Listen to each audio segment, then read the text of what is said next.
Are you looking to learn more about investing in the central Indiana real estate market? You've come to the right place. Welcome to the Indy Real Estate Investing Podcast with T&H Realty, where we discuss all things related to investing in the central Indiana real estate market. Thank you for listening and enjoy the show. Hello, everyone, and welcome to another episode of the Indy Real Estate Investing Podcast. I'm your host, Jeremy Tallman with T&H Realty. We are a residential property management company that services the central Indiana market. With me today, making her podcast debut, is our Leasing Manager Kelsay Bolden. Welcome to the show, Kelsay.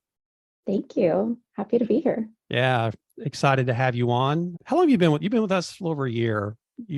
18 months range? Yeah. Right? Yeah. I was talking about it the other day and it's, in December, it'll be 2 years and I can't believe it. Wow. It's gone by so fast. Yeah. You've made major impacts in our company. Leasing department is operating as, better than it ever has. So thought I'd bring you on to talk about something that's been on my mind lately is are investors being too greedy with rent rates? And what we mean by that is, are investors expecting, or maybe you'll tell us later, even demanding too much rent for their property? I think it's a really relevant topic because over the last several years, we've seen numbers, rental rates that have went way up, days on market really low. But more recently, we've seen some numbers that we pulled out of my board, the Metropolitan Indianapolis Board of Realtors. We pull out numbers every month and then compile quarterly statistics that may indicate that investors are getting a little greedy. I don't like to use a negative term, but I think, but I think in some cases we're seeing people that are really pushing price points. And Kelsay, you're the perfect guest for this topic. You work with several dozen investors each month. You work with hundreds of investors over the course of a year when it's time to list their property, new listing, vacancy, put the house on the market. And then also when it comes time to renew that lease, you get involved. So you have a really keen insight, I'll say, into what investors are thinking about rental pricing and what some of those expectations and we'll say even demands they have surrounding those prices. So real quick, can you kind of give everyone, before we jump into these numbers too deep, Kelsay, tell everyone, what is your day-to-day here? What does your job look like as leasing manager with T&H? Yeah, of course.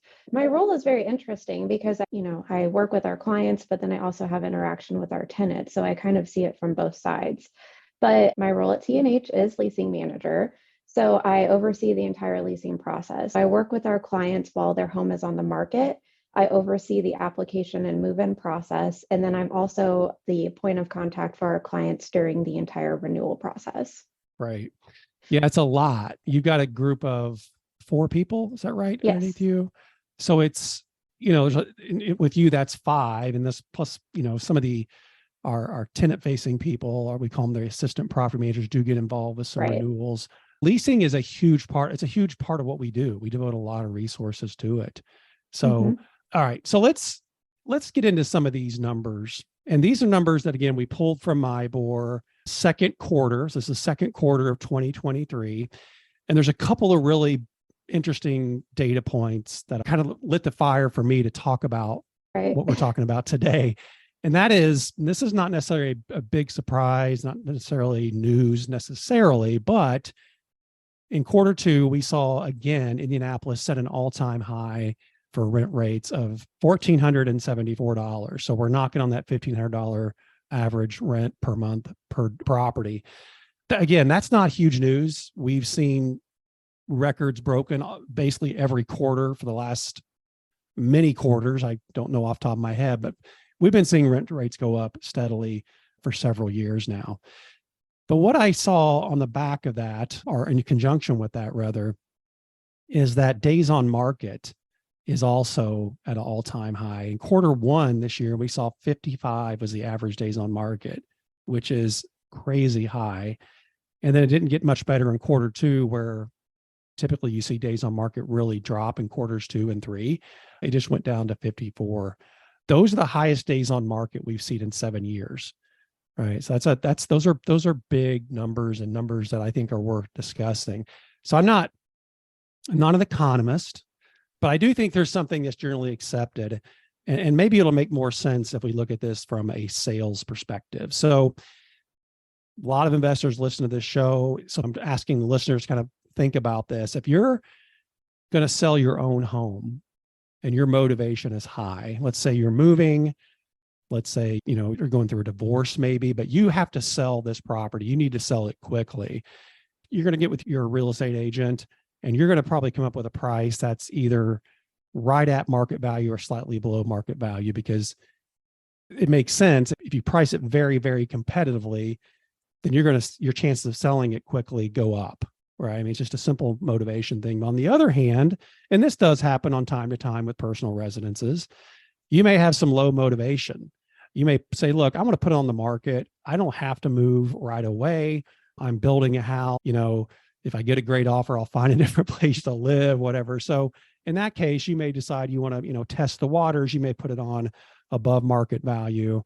And we saw a lot of this happening over the last 2 years where people would put it on above market value, even though they may have been motivated and the house sold very quickly. That's changed.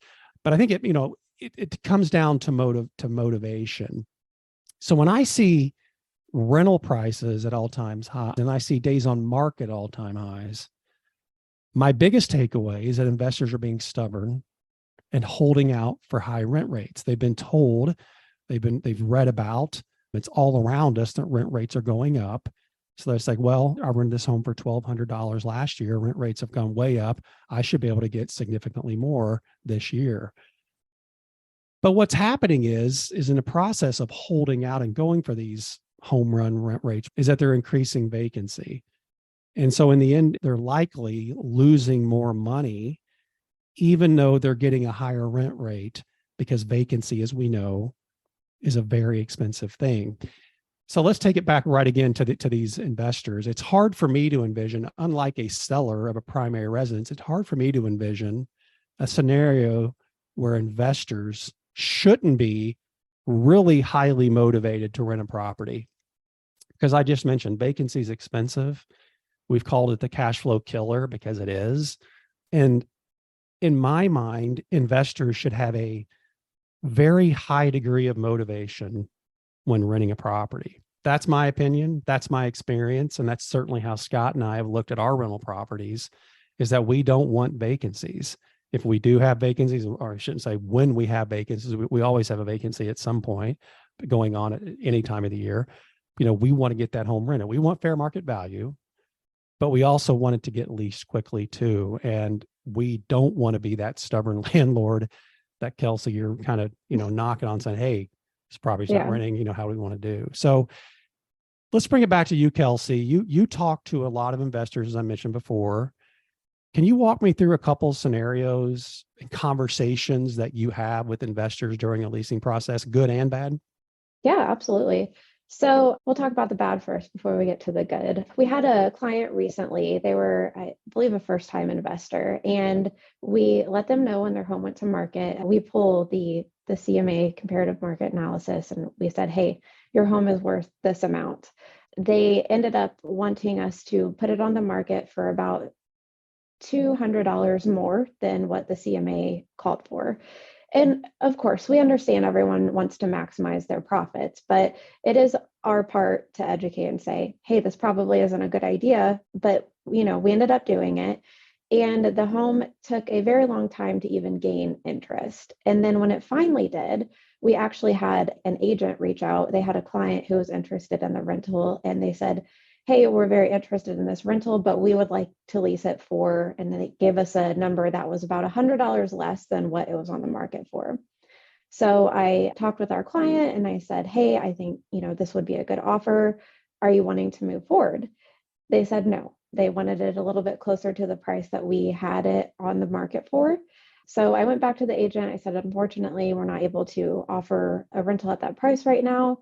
And then the home sat on the market again for about another 30 days. We did a couple of gradual price drops and we ended up leasing it, but we leased it for closer to the price that that agent and their client had offered to us. So had we just gone with that offer, we would have reduced vacancy cost and we would have got it rented a lot quicker.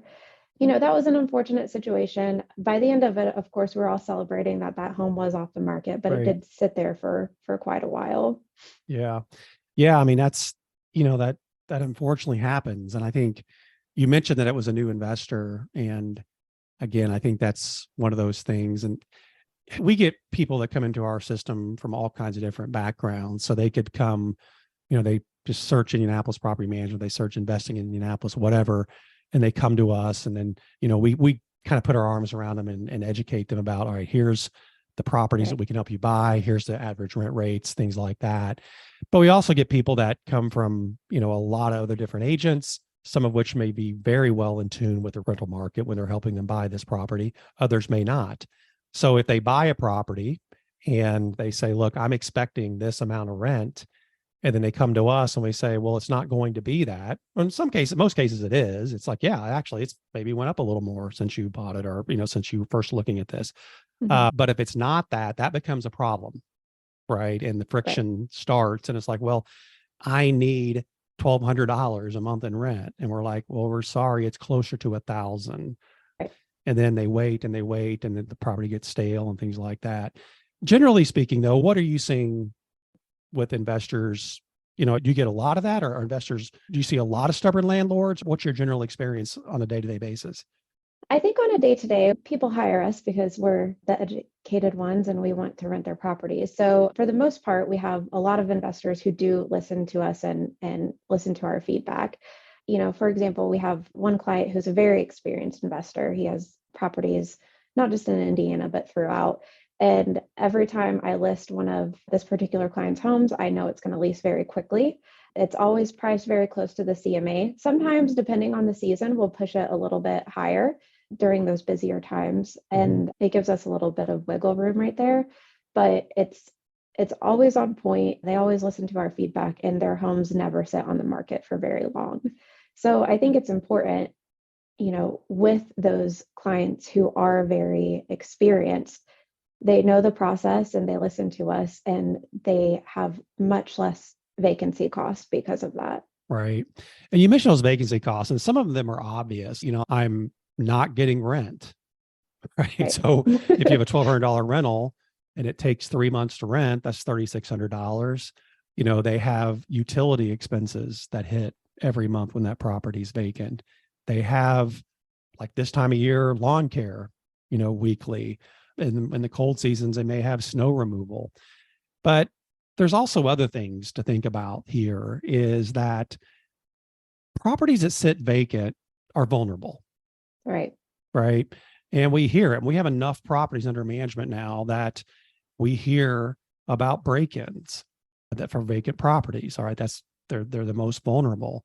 Some of them are minor. Someone's like, hey, had a couple of teenagers in here and it just needs to be a quick cleaning and we're all good to go. Others are catastrophic. A lot of things, mechanicals, are stolen. Mhm. So vacancies are, they open investors up for a lot of potentially bad things. And so that vacancy in 1 or 2 months and a few X amount of dollars all of a sudden goes up incrementally because of the time and money it takes to replace all the mechanicals, for example.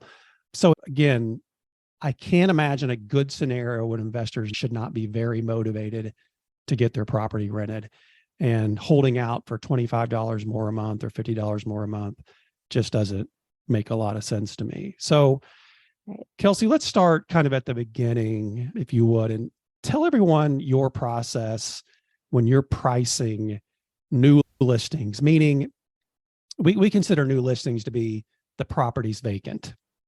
Right. Right. So it's either new into our system or a tenant moved out and it's made ready, but it's a new listing. Tell everyone about your process when you're going to put a home on the market as a new listing. Yeah, so the first step is to pull a CMA, which is a comparative market analysis. And we look at data from the last year when we pull a CMA. And what that gives us is the homes that are currently on the market for lease. And it also gives us the homes that have been leased within the last 12 months. So we look at that to determine a general price, but then we factor in what's the condition of the home, what's the location. So there are several things that we do look at. when we're doing those pricings. And we like to see, have there been any upgrades? Are there any amenities to this home? So all of those things will factor into pricing a new listing. But another thing that's very important too is the time of year. So if we're pulling a CMA in our busier season, which we consider around March through August, we're generally going to price that a little bit higher than what we'll price it from the September through February timeframe. And I think that that's important. Now, we do lease homes throughout the entire year, but we do have those slower periods. So we want to price more aggressively during what we consider slower times. But we look at the data from the last year, we look at the condition, and we look at the location. Right. And then I think the process is, and tell me if I'm wrong here, but that just goes to the owner saying your home's on the market at this rate. Yeah. And tell us the experience you get there, like pushback, adjustments, that sort of thing. Yeah, right. So we will put the home on wait list. And what that looks like is we advertise the property prior to it being available for showings and applications.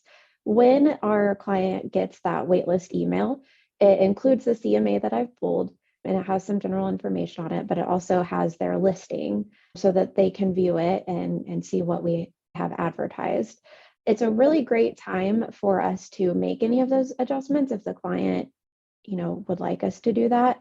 I wouldn't say that we get a whole lot of pushback, but in the cases that we talked about earlier, sometimes there is that pushback there. But once we put that home on waitlist, that's when they get all of the information. And then it's after that is when we can make those adjustments before the home goes on the market. Yeah, it's best to do that. I think you're right. Like when the home isn't officially listed, it's in that wait list coming soon mode. It's easy to make changes there. It's not so easy to make changes when the home is officially on the market.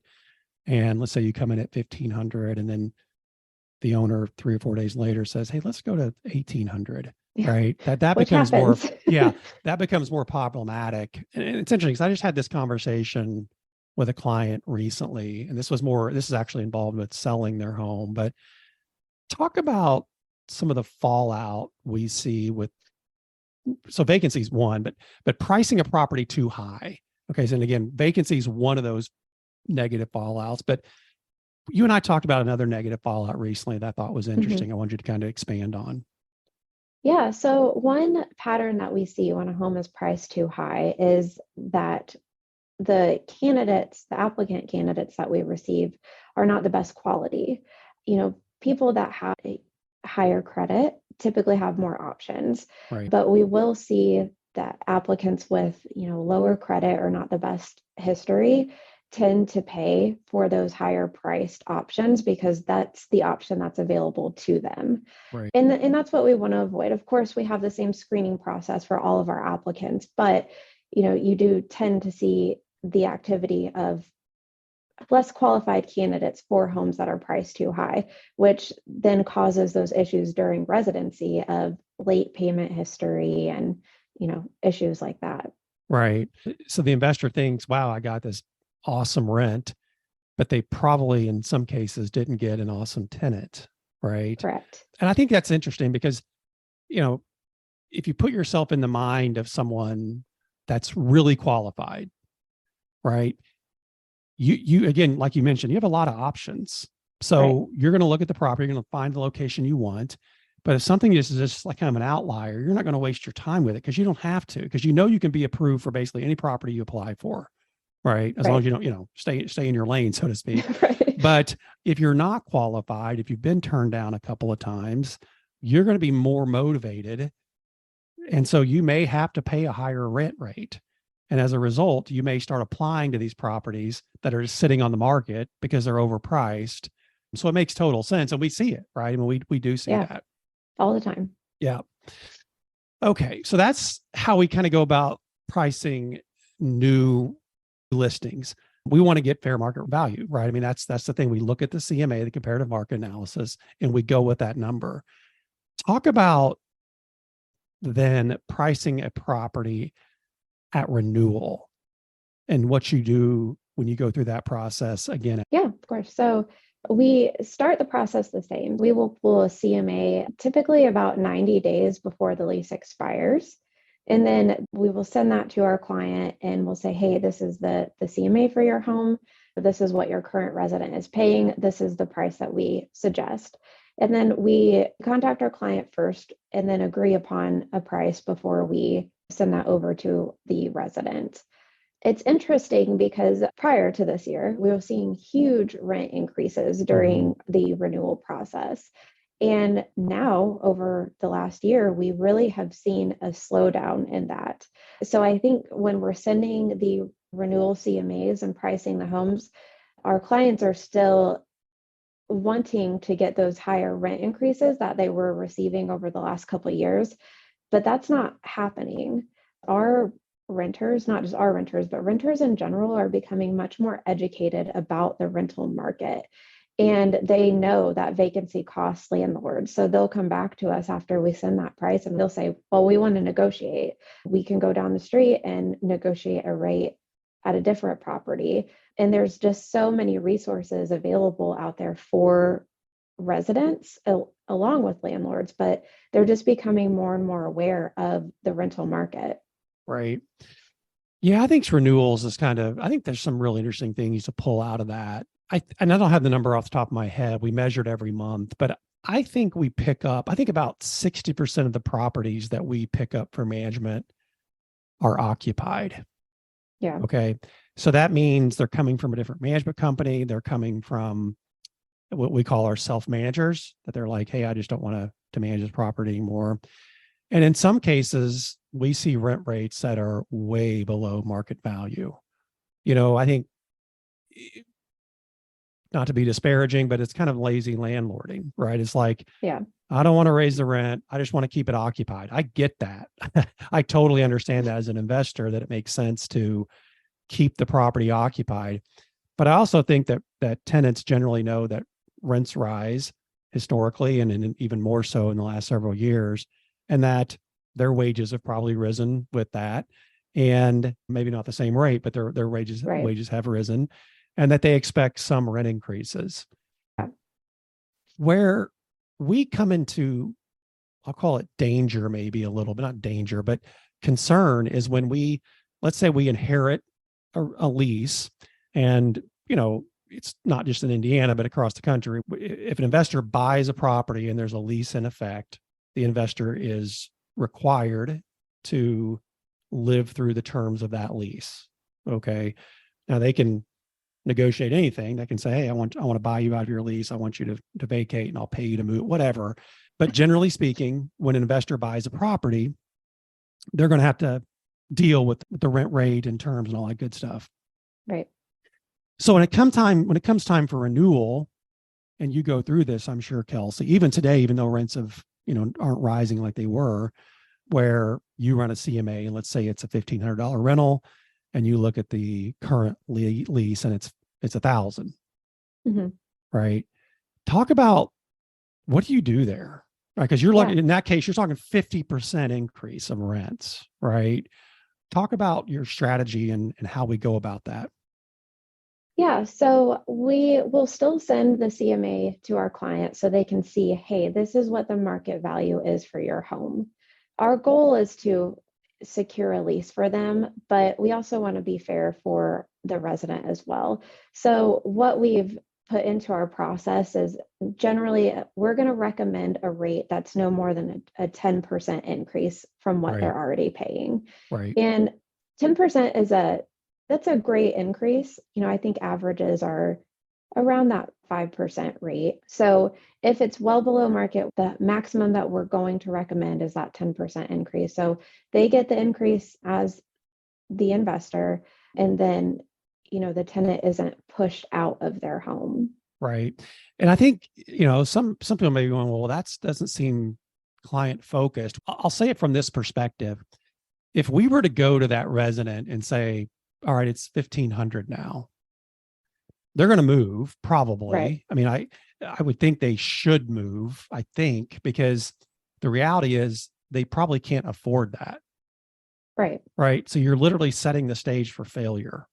Yeah. Because it's like, if you think about your own rent or your own mortgage payment, people out there, if all of a sudden it went up 50%, the foreclosure rate around the country would be very high, I would think. Right. So you don't want to automatically just set that resident up for failure. So we've had landlords that we've, or investors that we've taken on, maybe, they can bring us a property and they go, hey, look, these rents are way under market. And we look at it and go, yeah, they're way, way under market. It happens pretty often to us. Mm-hmm. Then in those cases, it's probably best practice to go ahead and give notice to the resident to say, look, we're going to be asking for a lot more. Maybe there needs to be work that needs to be done to the property, and give residents. It'll create a better outcome for everybody probably, instead of just trying to hit a moonshot and going way high with the rent. And then again, setting that resident up for failure. I think it's interesting. I kind of like that 10% rule because I think it makes sense for the resident. Right. It makes sense for the owner. It's a big rent increase. But again, it's all about expectations when they buy the property, because they could come into it saying, I bought a $600 a month rental. I know the market value is $1,500. That's a huge exaggeration, a huge spread there. But I think it has happened with us where we've just seen really, really large discrepancies on that rent. Again, I think it comes down to someone was being a lazy landlord. Yeah. Someone wasn't keeping up with the market value of the property in terms of the rent.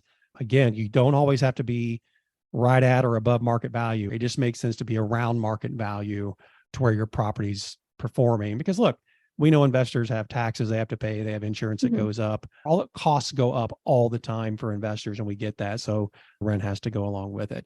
Any other stories or hints that you have, or battles that you have to face at renewal that you want to go through?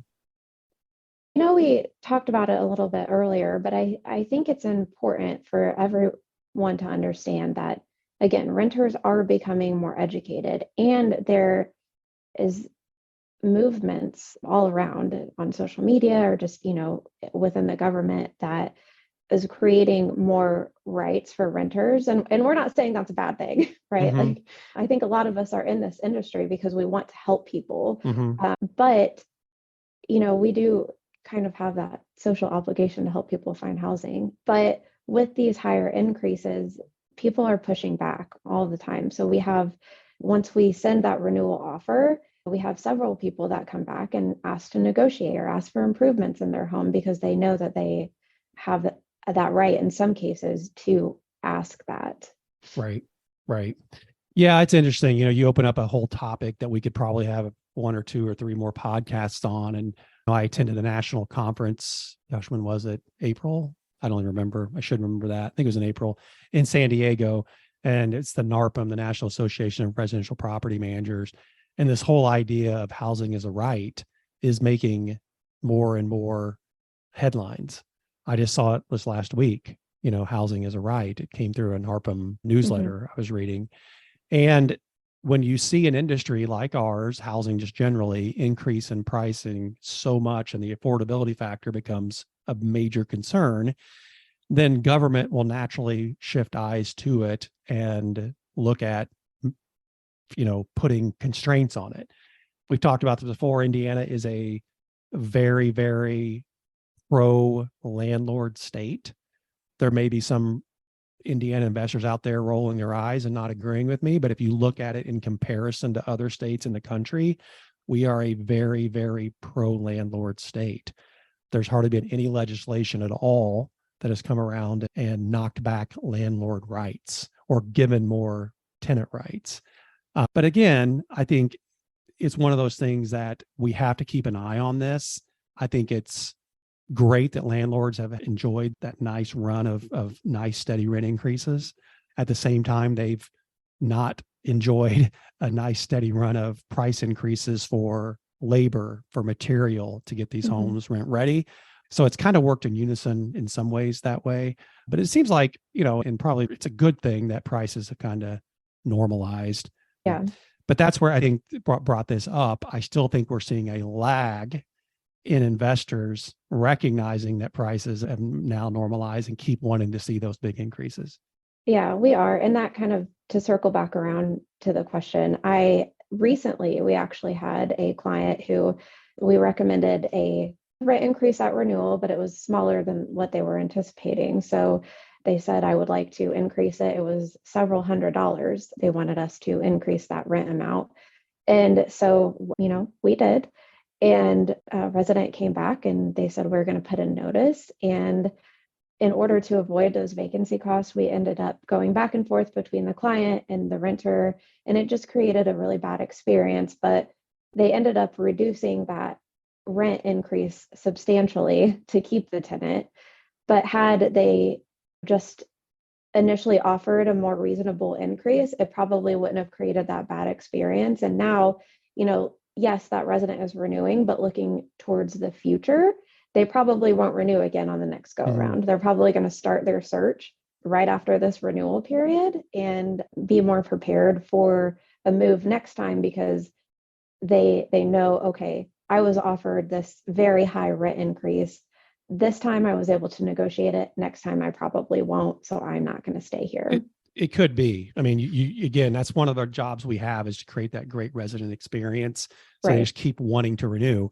Look, we know people move. There's reasons people move.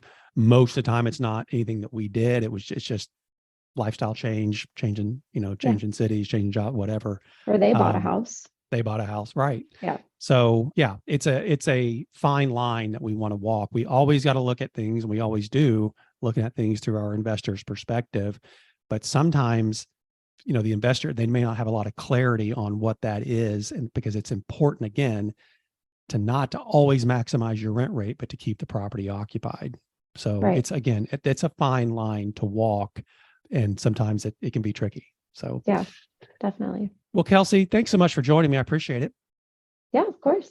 Thank you. We hope everyone's picked up some information that'll help them in their investing. We'll be back next month with another podcast. In the meantime, we encourage you to share this podcast with your investing friends, leave us a review, and please don't hesitate to reach out to us with any questions. Until next time, thank you so much for listening, and please stay invested in your investment.